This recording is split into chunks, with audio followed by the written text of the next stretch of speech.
लोकसभा चुनाव की बात करें तो इसमें पर्व चल ही रहा है और 25 तारीख को छठे चरण का मतदान होना है। उसके बाद 7वें चरण का अंतिम चरण का मतदान जो है वो 1 जून को है।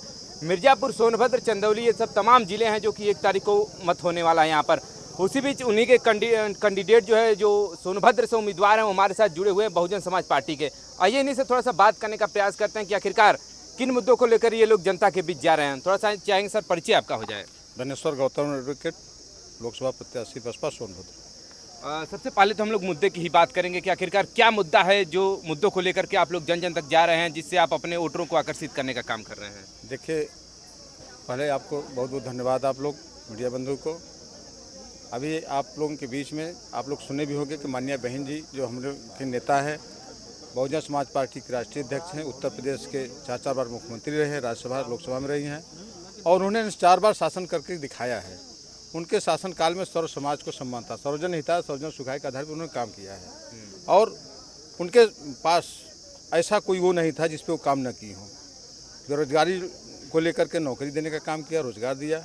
शिक्षा के रूप में शिक्षा जो उनके कार्यकाल में था बेहतर था। सड़कें भी अच्छी थी, सिंचाई की सुविधा अच्छी थी, कानून भी अच्छा था, कानून का राज लग रहा था। आज की स्थिति ये है कि न तो कोई प्रशासन में कोई दम है, न तो कहीं आप विकास देखने को मिल रहा है और इसके बाद हत्या, बलात्कार, छीनती, डकैती एकदम सरेआम है।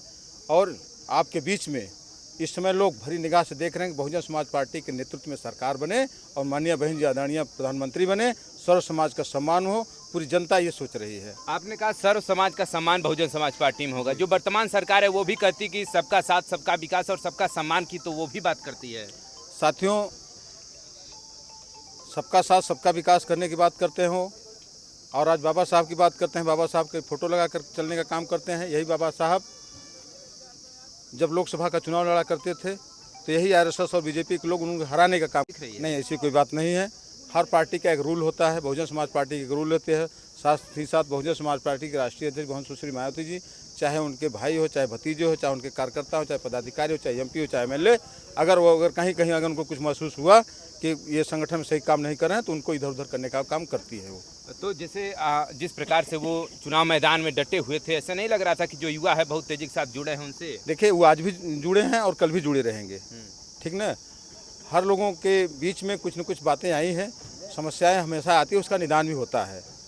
चलिए, अगर हम लोग ग्राउंड स्तर की बात करें, आपके सोनभद्र की बात करें, तो सोनभद्र में क्या मुख्य समस्या है जो वर्तमान सांसद ने उस काम को नहीं किया है? आप आएंगे तो उस काम को करेंगे। साथ ही देखिए, पहले तो मिर्जापुर का अभिन्न अंग रहा है सोनभद्र, और सोनभद्र की लोकसभा को चुनाव लड़ने का मुझे मौका मिला है और मैं रावटसगंज संसदीय क्षेत्र में लगातार 2.5 महीने से टहल रहा हूँ। वहाँ तो हमने देखा कि इसके पहले में जो भी सांसद रहे हैं या तो अनपढ़ रहे हों या थोड़ा बहुत पढ़े लिखे हों, और अभी तक लगातार हमने कई पंचवर्षीय के सांसदों का इतिहास देखा है कि अब तक वहाँ के लोकसभा क्षेत्र से जो सांसद चुने गए हैं, किसी की भी आवाज़ संसद में नहीं उठी है, एक भी सवाल भी उन्होंने नहीं किया है। और आज वहाँ काम करने के लिए बहुत मौका है। वहाँ शिक्षा की बहुत कमी है, बेरोजगारी है बहुत ज़्यादा, और सिंचाई की भी तमाम समस्याएं है। वहाँ तो इंडस्ट्रियल एरिया है, काम करने का मौका है, लोगों को रोजगार दिया जा सकता है, वहाँ नौकरी दिया जा सकता है।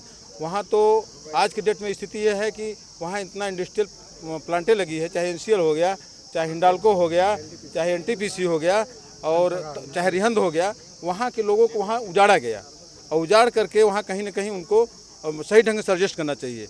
उजाड़ने के बाद इधर क्या हुआ कि वो उनको कुछ नहीं मिल पा रहा है, दूषित वायु और दूषित जल मिल रहा है और उनको सही जगह पे विस्थापित नहीं किया जा रहा है। वहाँ के लिए तो लोकल लोगों को उस तमाम, चाहे 4th क्लास में, चाहे क्लास 3 में, जो भी वर्कर टाइप के, उनको वहाँ नौकरी मिलनी चाहिए। हम कह रहे हैं हमारे ज़िले में, हमारे बगल में, हमारे यहाँ तमाम तरह की योजनाएँ हैं और हमें उसका लाभ न मिले, हमारे सामने रखा हुआ है और हम वहाँ, हमको अगर कोई भी काम न मिले तो आपको कैसा लगेगा? तो इसका मतलब वहाँ कोई प्रतिनिधित्व करने वाला नहीं है, इसीलिए जो है इस तरह से वहाँ उपेक्षित है। और अगर वहाँ की जनता मुझे जिताकर भेजने का काम करेंगी तो वहाँ की आवाज़ सदन में गूंजेगी। साथियों,